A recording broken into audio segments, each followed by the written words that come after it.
નમસ્તે વિદ્યાર્થી મિત્રો, ધોરણ 6 કમ્પ્યુટર વિષયની અંદર આજે આપણે જોશું MS એક્સેલ 2007. એની અંદર જોઈએ હાઈ કમ્પ્યુટર શું એવો કોઈ પ્રોગ્રામ છે કે જેના દ્વારા હું ગણતરી કરી શકું, રિઝલ્ટ બનાવી શકું, ઉપરાંત માહિતીને ગ્રાફિકલ સ્વરૂપે રજૂ કરી શકું. તો એક છોકરી છે એ પૂછે છે કે કમ્પ્યુટર તારી પાસે કોઈ એવો પ્રોગ્રામ છે કે જેની અંદર હું કોઈ પણ પ્રકારની ગણતરી કરી શકું, રિઝલ્ટ બનાવી શકું કે પછી કોઈ પણ ગ્રાફિકલ માહિતી એમાં રજૂ કરી શકું. તો કોમ્પ્યુટર કહે છે હા ટીના, તું જે પ્રોગ્રામની શોધ કરે છે તેનું નામ છે માઇક્રોસોફ્ટ એક્સેલ. માઇક્રોસોફ્ટ એક્સેલમાં તું ગણતરી કરી શકીશ, ઉપરાંત તેમાં બીજી ઘણી બધી સગવડ આપવામાં આવી છે. હું તને એના વિશે જાણકારી આપું છું. જોઈએ હવે માઇક્રોસોફ્ટ એક્સેલ છે એ શું છે, તો કે માઇક્રોસોફ્ટ એક્સેલ એક સ્પ્રેડશીટ સોફ્ટવેર છે કે જે માઇક્રોસોફ્ટ ઓફિસ પ્રોગ્રામનો એક ભાગ છે. એક્સેલ એ ગાણિતિક ગણતરીઓની સાથે બીજી માહિતી પણ રાખી શકાય તેવી સગવડતા ધરાવે છે. માઇક્રોસોફ્ટ એક્સેલ છે એ કેવો સોફ્ટવેર છે, તો કે સ્પ્રેડશીટ સોફ્ટવેર છે કે જેની અંદર જે ક્યાંથી આવેલું છે તો કે માઇક્રોસોફ્ટ ઓફિસમાંથી. એક્સેલ છે એ ગાણિતિક ગણતરીઓ પણ કરી આપે છે અને એની સાથે ઘણી બધી માહિતી છે એ પણ રાખવાની સગવડતા પૂરી પાડે છે. એક્સેલમાં બનાવેલ ફાઇલને શીટ એટલે અથવા તો વર્કશીટ કહેવામાં આવે છે.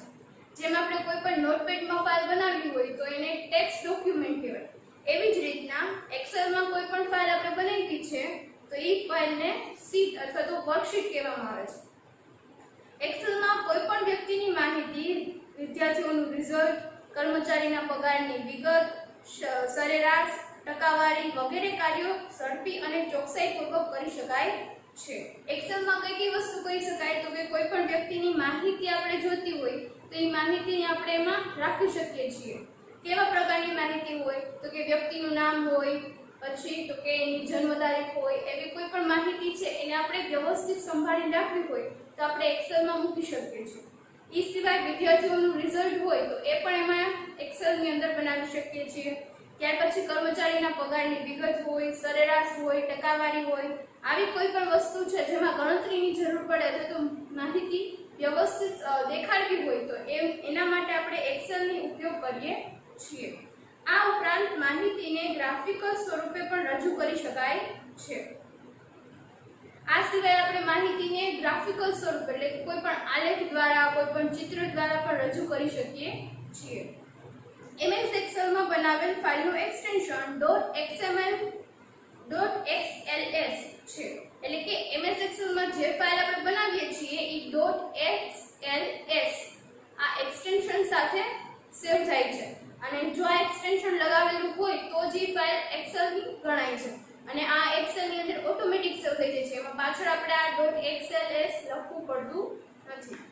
હવે જોઈએ કે એક્સેલ કેવી રીતે શરૂ કરશો, તો કે એક્સેલ શરૂ કરવું ખૂબ જ સરળ છે અને એક્સેલ શરૂ કરવા માટે 3 રીત આપેલી છે. સૌપ્રથમ સ્ટાર્ટ બટન પર ક્લિક કરી અને જે સર્ચનું બોક્સ આપેલું છે એમાં સર્ચ પ્રોગ્રામ એન્ડ ફાઇલ નામના બોક્સમાં એક્સેલ ટાઈપ કરીને પણ આપણે ખોલી શકીએ.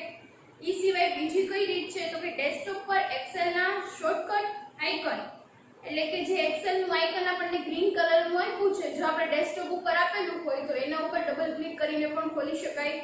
એ સિવાય તો કે સ્ટાર્ટ બટન પર ક્લિક કરી ઓલ પ્રોગ્રામ્સના વિકલ્પમાં જવું અને તેમાં જોવા મળતા વિવિધ પ્રોગ્રામમાંથી માઇક્રોસોફ્ટ ઓફિસમાંથી માઇક્રોસોફ્ટ એક્સેલ ઉપર ક્લિક કરવું. એટલે કે સ્ટાર્ટ બટન ઉપર ક્લિક કરી અને નીચે જે ઓપ્શન આપ્યો હોય ઓલ પ્રોગ્રામ એની અંદર જઈએ અને એમાં શું ગોતવાનું, પહેલા માઇક્રોસોફ્ટ ઓફિસ નામનું ફોલ્ડર. એ ફોલ્ડરની અંદર આપણને માઇક્રોસોફ્ટ ઓફિસના અલગ અલગ પ્રોગ્રામ જોવા મળે. આ પ્રોગ્રામમાંથી આપણે એક્સેલ નામનું જે પ્રોગ્રામ છે એને ગોતી અને એના ઉપર ક્લિક કરશું તો પણ આપણું માઇક્રોસોફ્ટ એક્સેલ ખુલી જશે. જે આપણને પાછળ પિક્ચર સ્વરૂપે પણ આપેલું છે કે ઓલ પ્રોગ્રામ્સમાં જઈ માઇક્રોસોફ્ટ ઓફિસ અને એની અંદર આપેલું માઇક્રોસોફ્ટ ઓફિસ એક્સેલ 2007. એની અંદર જેવું ખોલશું એટલે આપણને MS વિન્ડો જોવા મળશે, જે આપણે અહીંયા જોશું. સૌથી પહેલા આપણે જ્યાં સર્ચ બોક્સ આપ્યું છે ત્યાં લખશું એક્સેલ.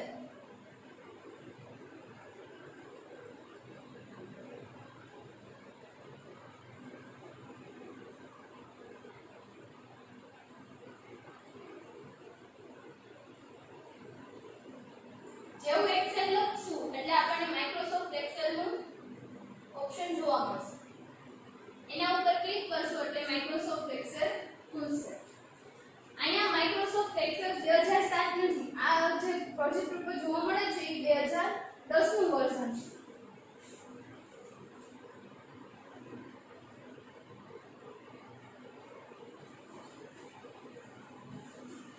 હવે જોઈએ માઇક્રોસોફ્ટ એક્સેલ ની જે મેઇન વિન્ડો જોવા મળે છે તે. તો એની અંદર સૌથી પહેલા આપણને આપેલું છે ઓફિસ બટન. ઓફિસ બટન છે અહીંયા ઉપર, અહીંયા છે આ 2010 ની અંદર છે અહીંયા ઓફિસ બટન ની જગ્યાએ ખાલી આઇકોન આપેલું છે. પણ 2007 ની અંદર છે ઓફિસ બટન જેમાં બુકમાં જોવા મળે છે એવું જ એમાં જોવા મળશે. ત્યાર પછી ક્વિક એક્સેસ ટૂલબાર, એની બાજુમાં આપેલું છે ક્વિક એક્સેસ ટૂલબાર. ત્યાર પછી એની બાજુમાં આપેલું છે ટાઇટલ બાર. હવે જે ક્વિક એક્સેસ ટૂલબાર પછીનો જે રેડ કલરની લીટીવાળો ભાગ છે એને શું કહેવાય છે? ટાઇટલ બાર. જે શું દર્શાવે છે તો કે ફાઇલનું નામ અને પ્રોગ્રામનું નામ. ત્યાર પછી આવે છે કંટ્રોલ બટન. આ છેલ્લા ત્રણ કંટ્રોલ બટન મિનિમાઇઝ, મેક્સિમાઇઝ અને ક્લોઝ. ત્યાર પછી એની નીચે આપેલી છે અલગ અલગ ટેબ. અહીંયા પણ આપણને જોવા મળે home, insert, page layout, formulas, data, review અને વ્યૂ. આ બધી અલગ અલગ એક્સેલ ની ટેબ છે. ત્યાર પછી એની નીચે આપણને જોવા મળશે રિબન. એટલે કે ટેબ નીચેનો જે આખો ભાગ છે એને કહેવાય છે રિબન, જેમાં અલગ અલગ ગ્રુપ આવેલા હોય છે. એની નીચે આપણને જોવા મળશે નેમ બોક્સ. નેમ બોક્સ છે કઈ બાજુ આવશે? આ બાજુ. અહીંયા જે A1 લખેલું છે આ ક્યાં લખેલું છે તો કે નેમ બોક્સ ની અંદર. અહીંયા સેલ નું જે નામ આવે છે એ આપણને જોવા મળશે. ત્યાર પછી આવે છે બાજુમાં ફોર્મ્યુલા બાર. આને આ જે fx પછીની આખી લાઈન છે એને કહેવાય છે ફોર્મ્યુલા બાર. એની નીચે આપણને અલગ અલગ સેલ જોવા મળશે. ત્યારબાદ આ બાજુ જમણી બાજુ છે એ શું જોવા મળે છે? અને ડાબી બાજુ છે એ શું જોવા મળે છે? સ્ક્રોલ બાર, જેના દ્વારા આપણે સ્ક્રીનને ઉપર નીચે એક્સેલ શીટને કરી શકીએ છીએ. ત્યાર પછી નીચે આપણને અલગ અલગ શીટ જોવા મળશે. શીટ 1, શીટ 2, શીટ 3, જેમાં આપણે નોટપેડ ની અંદર અલગ અલગ નવા પેજ નવી ફાઇલ લેવા માટે ફાઇલ મેનુમાંથી ન્યૂ લેતા એવી રીતના આમાં એક જ ફાઇલની અંદર અલગ અલગ જાજી બધી શીટ આપણને જોવા મળે છે. એની નીચે આપણને સ્ટેટસ બાર આપેલું છે. એની નીચે તો ત્યાં શીટ લખેલું છે એની નીચે. ત્યાર પછી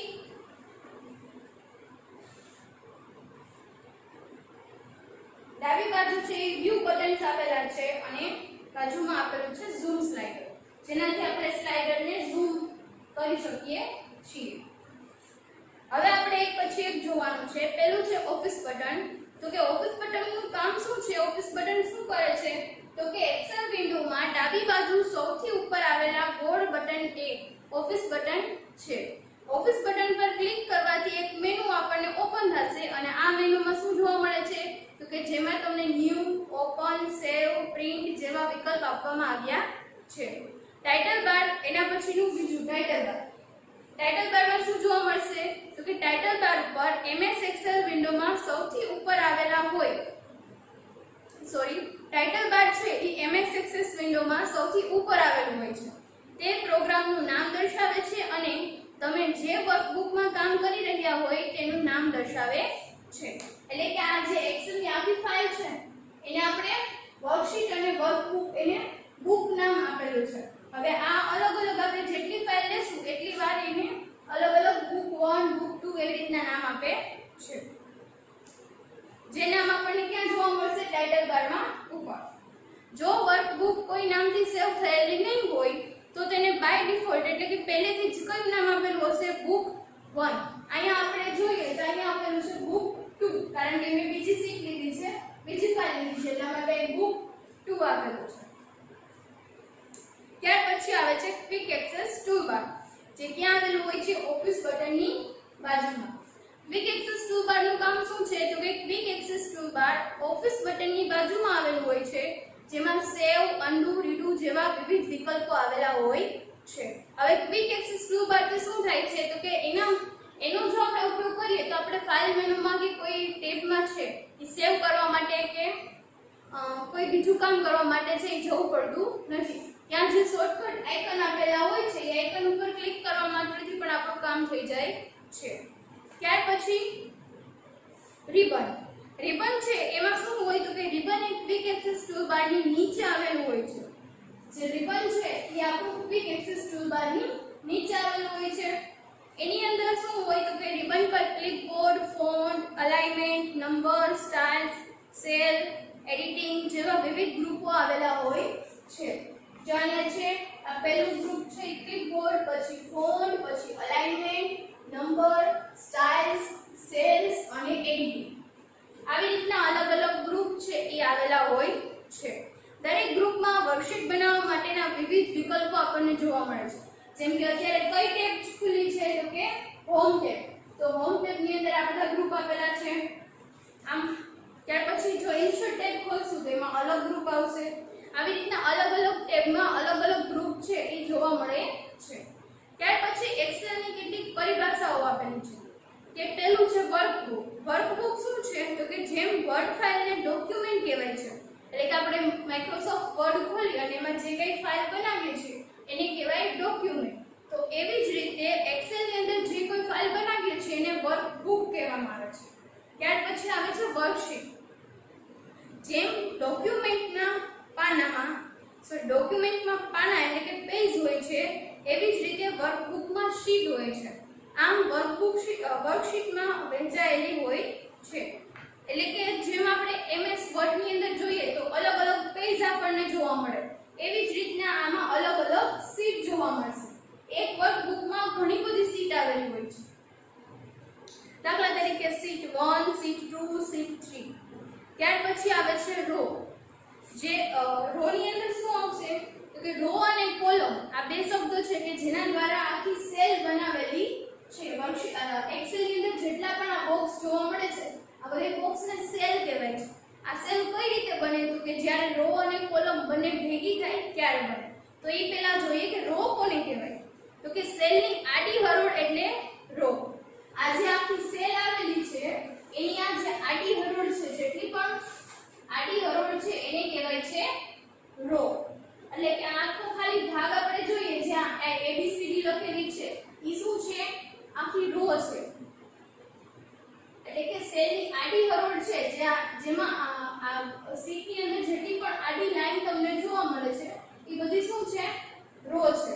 રો ને છે એ અલગ અલગ નંબર આપેલા છે. શું આપેલું છે નંબર. રો છે એ શેના દ્વારા દર્શાવાય છે નંબર દ્વારા. પહેલી રો, બીજી, ત્રીજી, ચોથી, પાંચમી આ બધી રો ના નંબર છે. ત્યાર પછી જે 1 થી શરૂ થઈને 10,48,574 હોય છે. એટલે કે એક વર્કશીટ ની અંદર કેટલી સેલ આવેલી હોય છે તો કે 10,48,574.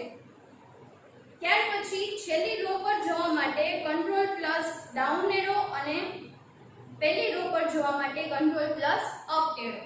હવે આપણને એક શોર્ટકટ કીધી છે કે હવે આટલી બધી સેલમાં રો એક વર્કશીટમાં આટલી બધી રો આવેલી છે તો આપણે એન્ટર આપીને કેટલા સુધી જઈ શકીએ. એના કરતા આપણને બે શોર્ટકટ કી આપેલી છે. એક તો કંટ્રોલ પ્લસ ડાઉન એરો અને કંટ્રોલ પ્લસ અપ એરો.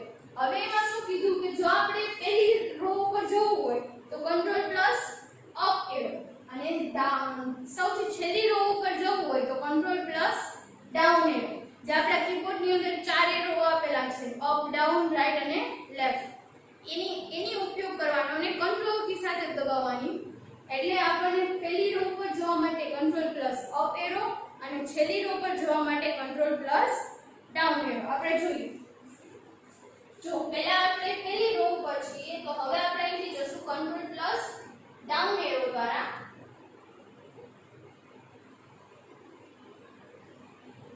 તો કંટ્રોલ પ્લસ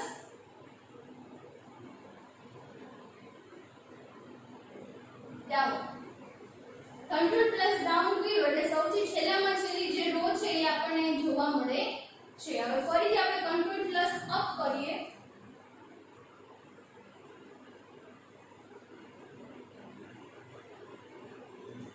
હવે ફરીથી કરશું કંટ્રોલ પ્લસ અપ.